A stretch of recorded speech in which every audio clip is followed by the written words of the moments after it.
This is Mark Pawlikowski, and welcome to the TechMates podcast, where my partner Henrik and I explore how Kiwi and Aussie founders are reshaping the future and what sets them apart. Henrik and I have been part of successful companies in Silicon Valley and Europe, and now bring that expertise to partner with entrepreneurs in Australasia. By sharing the personal stories of successful Kiwi and Aussie founders and how they got here, we hope to inspire you to dream big. This is TechMates, bringing an outsider's perspective to the stories of those daring to disrupt down under. Let's dive in. And how do you, like, any specific advice that you would give to folks who are, because I think for a lot of women, that is a big consideration, right? Like they want to have children, but it almost feels like it's never the right time, whether it's career. I mean, starting a company is it's a whole different kind of level where it's many times more intense than just having a job.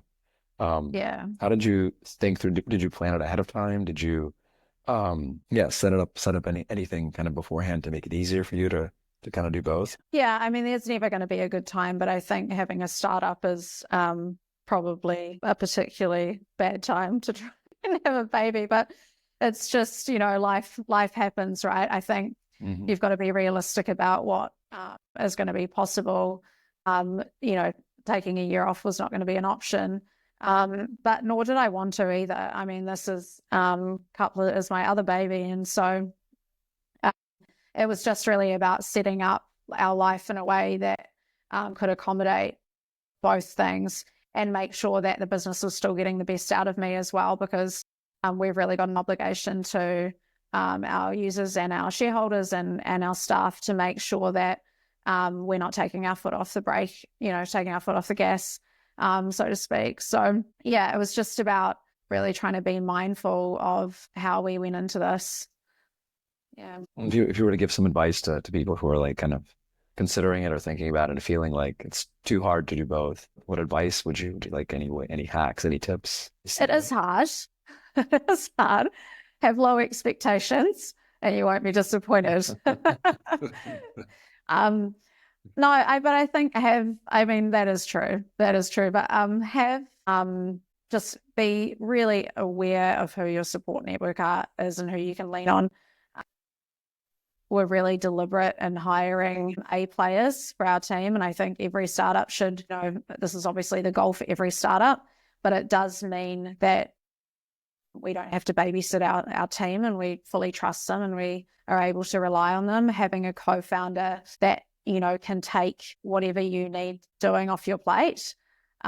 And so, I'm all for people having really, really clearly defined roles when you're in a co-founder relationship, but actually being able to have some of that crossover as well has been really helpful for us.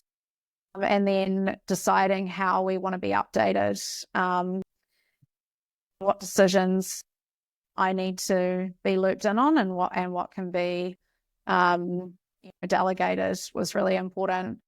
And then pretty much right from the get-go, I'd already decided I wanted to do at least like one day, even in the first few weeks after having the baby. And that was just enough to sort of keep my finger on the pulse for, a few weeks until I went back into a bigger capacity. So yeah, it's worked really well for us. Look, it's not going to be for everyone. I'm not going to sugarcoat that.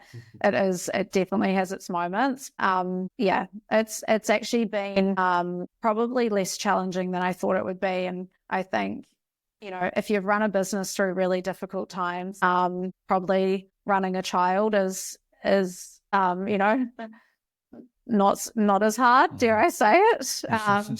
It's and the way I've sort of explained this to other people is when you have a business and you have problems that they don't go away usually overnight.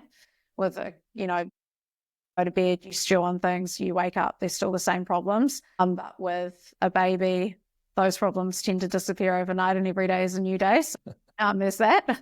So maybe as a trial run, instead of having a puppy, people should actually do a startup before having a kid. It sounds like what you're saying, right?